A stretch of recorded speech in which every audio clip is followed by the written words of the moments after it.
இனிமேலாச்சும் எங்களுடைய மீனவர்கள் பாதுகாப்பா இருக்கிறதுக்காக இந்த கச்சத்தீவை இலங்கை கிட்ட இருந்து மீட்டு கொடுத்துருங்க, அது போதும். விஜய் அவர்கள் மாநாட்டில் கச்சத்தீவை மீட்டு கொடுக்கணும் அப்படின்னு பேசியிருப்பாரு. இந்த கச்சத்தீவு பிரச்சனைனா என்ன அப்படிங்கிறத கொஞ்சம் அலசி ஆராய்வோம். கச்சத்தீவு இந்தியாவுக்கும் ஸ்ரீலங்காவுக்கும் நடுவில் இருக்கக்கூடிய ஒரு சிறிய நிலப்பகுதி. இந்த நிலப்பகுதி ராமநாதபுரத்து சேதுபதி மன்னர் கீழே இருந்த ஒரு நிலப்பகுதி. அதுக்கப்புறம் பிரிட்டிஷ் இந்தியாவையும் ஸ்ரீலங்காவையும் அட்மினிஸ்ட்ரேட் பண்ணுறாங்க.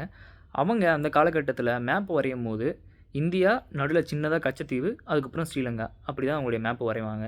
பிரிட்டிஷ் போன பிறகு ஸ்ரீலங்கன் கவர்மெண்ட் அந்த மேப்பை எடுத்துகிட்டு உலக மத்தியில் இது எங்களுடைய நிலப்பகுதி பாருங்கள் மேப்பில் கூட இருக்குது அப்படின்னு பேசி வந்துட்டு இருந்தாங்க. அதுக்கப்புறம் இந்திரா காந்தி அவர்கள் ஒரு நட்பின் அடிப்படையில் 1974 கச்சத்தீவை தூக்கி இலங்கையிட்ட கொடுத்துட்டாங்க.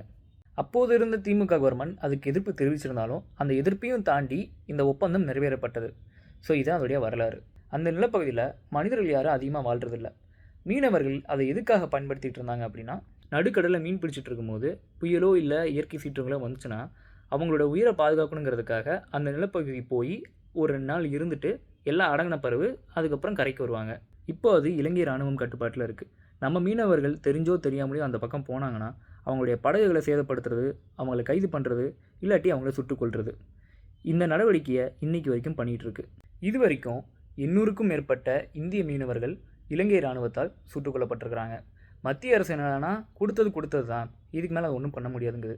இங்கே இருக்கக்கூடிய கட்சிகள் எல்லா தேர்தல் நேரத்துலையும் ஒரு சம்பிரதாயமாக கச்சத்தீவை மீட்போம்னு சொல்கிறாங்க. ஆனால் இவங்க 2 பேர்த்துக்கும் நடுவில் மாட்டிக்கிட்டு தவிக்கிறது என்னமோ அந்த மீனவனும் அவன் கரைக்கு திரும்பி வருவானா மாட்டானான்ட்டு அந்த கடலையே பார்த்தபடி நிற்கக்கூடிய அவனுடைய குடும்பங்களும்.